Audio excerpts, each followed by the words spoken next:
आज हम एक ऐसे टॉपिक पे बात करने वाले हैं जो हर एग्जाम हॉल में एक ना एक बार जरूर घुस जाता है। The making of a global world. मतलब ग्लोबलाइजेशन का हिस्ट्री, उसके ट्विस्ट टर्न्स और थोड़ा ड्रामा भी। रेडी हो? बिल्कुल। और सुनो, अगर तुम सोच रहे हो कि ग्लोबलाइजेशन सिर्फ व्हाट्सएप, अमेजॉन और नेटफ्लिक्स का जमाना है, तो बॉस तुम्हें हिस्ट्री का थोड़ा रिवाइंड चाहिए। ग्लोबल वर्ल्ड की कहानी तो 3000 बीसी से शुरू हो गई थी, जब इंडस वैली के लोग वेस्ट एशिया से ट्रेड कर रहे थे। मतलब ग्लोबलाइजेशन का जुगाड़ तो हमारे एंसेस्टर्स ने ही शुरू किया था। हाँ, और इमेजिन करो मॉलडीव्स की काउरीज, वो छोटी छोटी सीशेल्स चाइना और ईस्ट अफ्रीका तक पहुंच गई थी। मतलब आज के टाइम पे जो पेटीएम वॉलेट है, उस टाइम पे कौड़ी वॉलेट चल रहा था। और सिर्फ गुड्स ही नहीं, लोग, आइडियाज, इन्वेंशंस और इवन जर्म्स भी ट्रैवल करते थे। जर्म्स का तो ऐसा था जैसे कोई फ्री का कुरियर सर्विस हो। बिल्कुल। और जर्म्स की बात आई है तो स्मॉल पॉक्स का इम्पैक्ट तो अमेरिकाज में ऐसा था जैसे कोई ब्लॉकबस्टर विलेन एंट्री मार रहा हो। यूरोपियंस ने जब अमेरिकाज को डिस्कवर किया तो उनके साथ स्मॉल पॉक्स भी फ्री में आ गया। अमेरिका के ओरिजिनल लोगों का इम्यून सिस्टम तो बिल्कुल रेडी नहीं था। Result, whole communities wipe out हो गई और स्पेनिश कॉन्करर्स ने आराम से कॉन्क्वेस्ट कर लिया। और देखो, ट्रेड की बात हो रही है तो सिल्क रूट्स को कैसे भूल सकते हैं। सिल्क रूट मतलब एशिया, यूरोप और नॉर्थ अफ्रीका का व्हाट्सएप ग्रुप।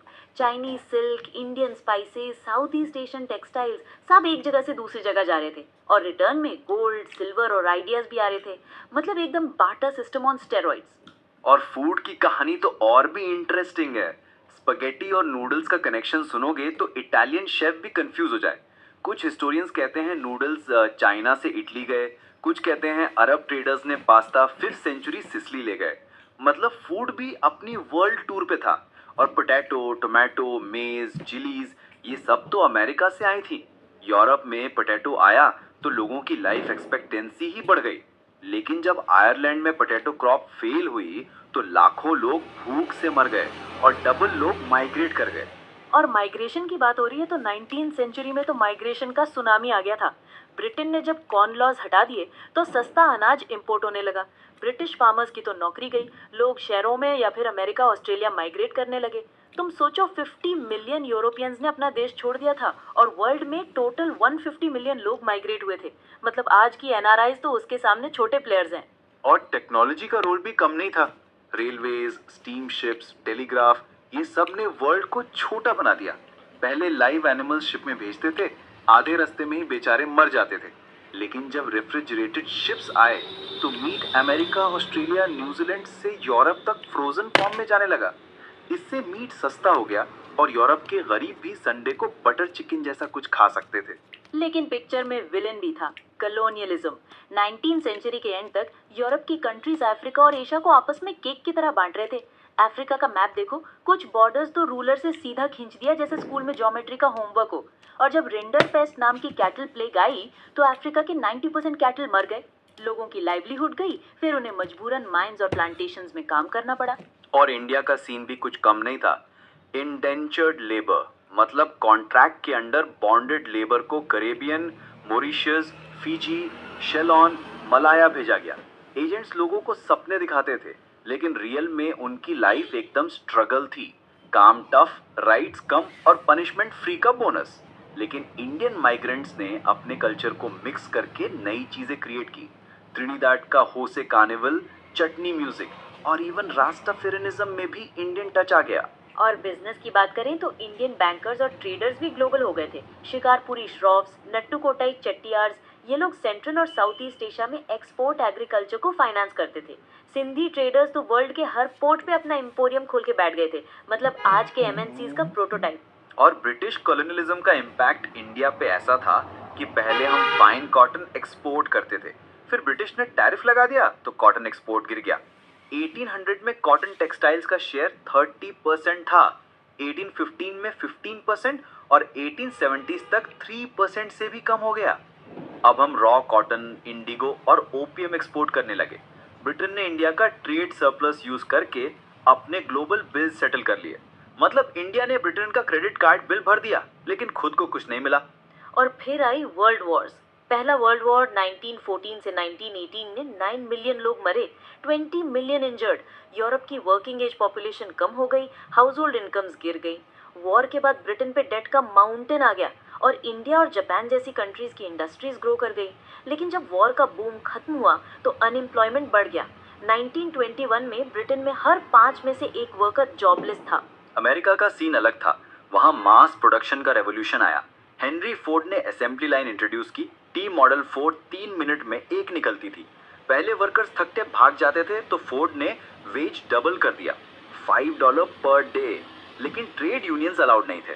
मास प्रोडक्शन ने गुड्स सस्ते किए, लोगों की परचेजिंग पावर बढ़ी और यूएस इकोनॉमी बूम पे आ गई। लेकिन 1929 में आई ग्रेट डिप्रेशन। सब कुछ उल्टा पुल्टा हो गया। प्रोडक्शन, एम्प्लॉयमेंट, इनकम, ट्रेड सब गिर गया। एग्रीकल्चर सबसे ज़्यादा अफेक्टेड था। प्राइसेस गिरते जा रहे थे। फार्मर्स ने और ज़्यादा प्रोड्यूस मार्केट में डाला, प्राइसेस और गिर गई। यूएस बैंक्स ने लोन्स वापस मांग लिए। यूरोप में बैंक्स कोलैप्स हो गए। लैटिन अमेरिका में प्राइसेस और गिर गई। यूएस में 1933 तक 4,000 बैंक्स बंद हो गए। 1929 से 1932 तक 1,10,000 कंपनीज कोलैप्स हो गई। इंडिया भी इस डिप्रेशन से बच नहीं पाया। 1928 से 1934 के बीच एक्सपोर्ट्स और इंपोर्ट्स आधे हो गए। वीट प्राइसेस 50% गिर गई। बंगाल के जूट ग्रोअर्स का तो हाल ही खराब हो गया। रॉ जूट का प्राइस 60% से ज्यादा गिर गया। पीजेंट्स ने अपनी सेविंग्स खत्म कर दी, लैंड मॉर्गेज कर दिया, ज्वेलरी बेच दी, गोल्ड एक्सपोर्ट करने लगे। लेकिन इंडियन पीजेंट्स को कुछ नहीं मिला। ब्रिटेन की रिकवरी हो गई। और फिर आई वर्ल्ड वॉर 2। 60 मिलियन लोग मरे। यूरोप और एशिया की सिटीज तबाह हो गई। वॉर के बाद यूएस और सोवियत यूनियन सुपर पावर्स बन गए। इकोनॉमिस्ट्स ने 2 लेसन सीखे। मास प्रोडक्शन के लिए मास कंजम्पशन चाहिए और उसके लिए स्टेबल इनकम और फुल एम्प्लॉयमेंट जरूरी है। दूसरा, फुल एम्प्लॉयमेंट तभी पॉसिबल है जब government flows of goods, capital और लेबर कंट्रोल करे। इसीलिए 1944 में ब्रिटेन वुड्स कॉन्फ्रेंस हुई, जहां आईएमएफ और वर्ल्ड बैंक बनाए गए। आईएमएफ एक्सटर्नल सरप्लसेस और डिफिसिट्स हैंडल करता है। World bank post war reconstruction के लिए लोन्स देता है। ब्रिटेन वुड्स सिस्टम में करेंसीज डॉलर से पेग थी और डॉलर गोल्ड से। यूएस का वीटो पावर था और डिसीजन मेकिंग वेस्ट के हाथ में थी। 1950 से 1970 के बीच वर्ल्ड ट्रेड हर साल 8% से ग्रो हुआ, इनकम्स 5% से। लेकिन डेवलपिंग कंट्रीज को उतना बेनिफिट नहीं मिला। इसलिए उन्होंने ग्रुप ऑफ 77 G77 बनाया और डिमांड किया न्यू इकोनॉमिक ऑर्डर, नियो, मतलब अपने रिसोर्सेज पे कंट्रोल, फेयर प्राइसेस और डेवलप्ड कंट्रीज के मार्केट्स में एंट्री। 1970s के बाद ब्रेटन वुड्स सिस्टम कोलैप्स हो गया। फ्लोटिंग एक्सचेंज रेट्स आ गए। डेवलपिंग कंट्रीज को अब प्राइवेट बैंक से लोन लेना पड़ा, जिससे डेट क्राइसिस आई। एमएनसीज ने अपनी प्रोडक्शन लो वेज एशियन कंट्रीज जैसे चाइना, इंडिया, ब्राजील में शिफ्ट कर दी। चाइना की लो वेजेस ने उसको मैन्युफैक्चरिंग का किंग बना दिया। आज टीवी, मोबाइल, टॉयज सब पे मेड इन चाइना चिपका होता है। तो देखा, ग्लोबलाइजेशन कोई नई चीज नहीं है। ये एक लंबी जर्नी है। Trade, migration, technology, Wars, depression और फिर से ग्रोथ। और हर फेज में कुछ लोगों को फायदा हुआ, कुछ को नुकसान। लेकिन एक बात पक्की है, ग्लोबल वर्ल्ड का मेकिंग एक ब्लॉकबस्टर सागा है जिसमें हर किसी का कैमियो है। और एग्जाम में अगर पूछ ले 3 टाइप्स ऑफ फ्लोज क्या हैं, तो बोलो ट्रेड का फ्लो, गुड्स जैसे कॉटन, वीट, लेबर का फ्लो जैसे लोग माइग्रेट करते थे जैसे इंडियन इंडेंचर्ड लेबर, और कैपिटल का फ्लो यानी इन्वेस्टमेंट जैसे लंदन से अमेरिका और ऑस्ट्रेलिया। इंडिया का एग्जाम्पल, कॉटन का एक्सपोर्ट, इंडेंचर्ड लेबर का माइग्रेशन और इंडियन बैंकर्स का ओवरसीज फाइनेंस। और अगर पूछ ले ब्रेटन वुड्स एग्रीमेंट क्या है, सिंपल। 1944 में इंटरनेशनल मॉनेटरी सिस्टम सेट हुआ।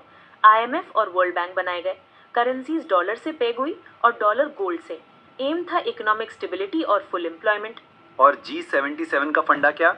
डेवलपिंग कंट्रीज ने मिलके बोला, बॉस फेयर ट्रेड चाहिए, रिसोर्सेज पे कंट्रोल चाहिए और डेवलप कंट्रीज के मार्केट्स में एंट्री चाहिए। ये ब्रिटेन वुड्स ट्विंस के डोमिनेंस का रिएक्शन था।